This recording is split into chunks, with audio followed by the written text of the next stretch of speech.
Dica número 1, ler. Ler, ler. Isso mesmo, ler livros, leitura. Aqui, ó. O teatro é necessário? Sim, o teatro é necessário. Depois a gente fala disso. Mas por que eu tô falando da leitura? Porque a leitura, ela abre a nossa mente. Vocês sabiam? Uma curiosidade. Sabiam que essa geração de agora é a geração que menos lê? Não que a minha geração, a geração do pai de vocês, a sua geração, que se você for um pouco mais velha, a geração dos avós, leram muito. Não é isso. Mas é por conta da forma que a gente vive agora, que tem outras formas que chegam a informação pra gente, a internet.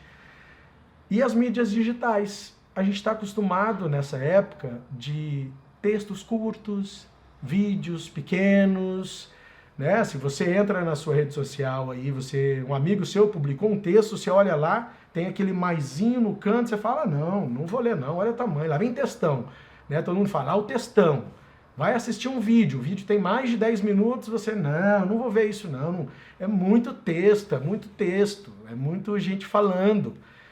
Mas eu vou dizer uma coisa para vocês, as pessoas que criaram esse conteúdo que vocês estão acostumados agora, de textos curtos, vídeos curtos, você pode ter certeza que essa pessoa teve que ler muito, teve que estudar muito para poder condensar esse conteúdo e entregar para vocês assim bem mastigadinho.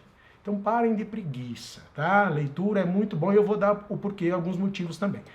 Sei que muita gente que está assistindo esse vídeo são os pais, porque a criança que vai participar ainda está na fase de alfabetização, ainda não sabe ler. Então eu digo para vocês, pais, leiam para os seus filhos, leiam para eles. Crie o hábito da leitura para os seus filhos. Por quê? Porque a sua voz já é confortável para eles. Então vai criando esse bom exemplo também. E esse bom exemplo vai fazer com que o seu filho, quando crescer um pouquinho, começar a ler, crie o hábito da leitura. E leitura é hábito. Tem gente que pensa também que pega um livro e tem que terminar rápido. Não! Comece devagar. Leia 10 minutos por dia. Leia depois no outro dia. Você vai criando o hábito. Então, eu estava falando de criança. Na leitura, o que é bom quando você está no processo de alfabetização, por exemplo? Você vai aprender vocabulário, palavras novas. Você vai aprender a gramática. E isso é muito mágico para uma criança. Porque quando ela descobre alguma coisa nova, ela quer colocar em prática. Então, se ela está aprendendo palavras novas, ela vai querer se comunicar mais e melhora a comunicação dela. Muitas vezes nós estamos perto de criança, a criança solta uma palavra ou constrói um raciocínio lógico de uma frase e a gente fica surpreendido. E pode ter certeza que isso é um ponto positivo de onde ela está aprendendo, como ela está aprendendo. Tá? Então, primordial a leitura para eles por conta disso também. Se você está um pouquinho mais velho, por que é importante a leitura? Porque a gente vai ler coisas que talvez não estão ao nosso alcance, não está tão próximo, né, do que está na televisão ou do que está na internet. Você vai descobrir histórias novas, mundos fictícios, que você vai viajar na imaginação, você vai ir para um espaço outro que você não tem próximo de você. Por isso que eu falo que abre a nossa mente. A gente vai ter mais conteúdo e conteúdos fantásticos também.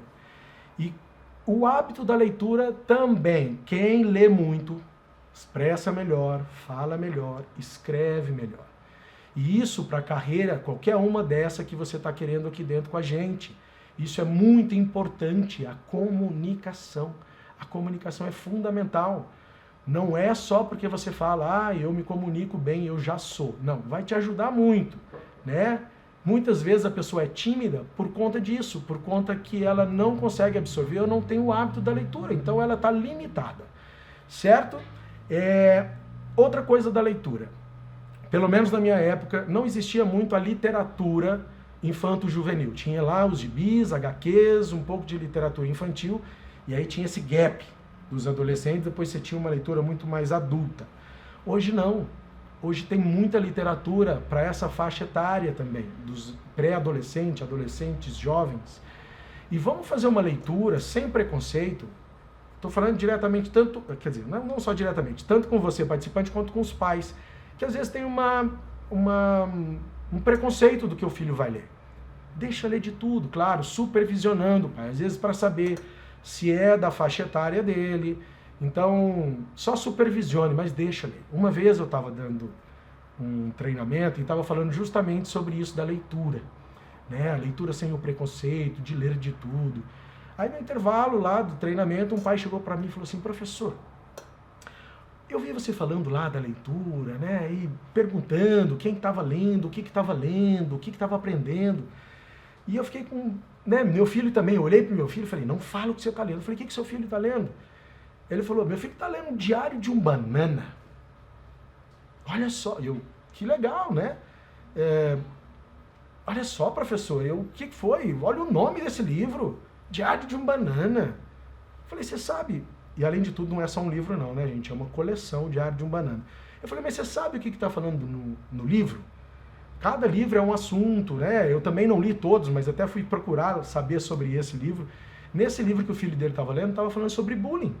E olha que assunto interessante, que talvez por um preconceito seu responsável, você não deixa ele ler ou não quer saber do que ele está lendo. O bullying.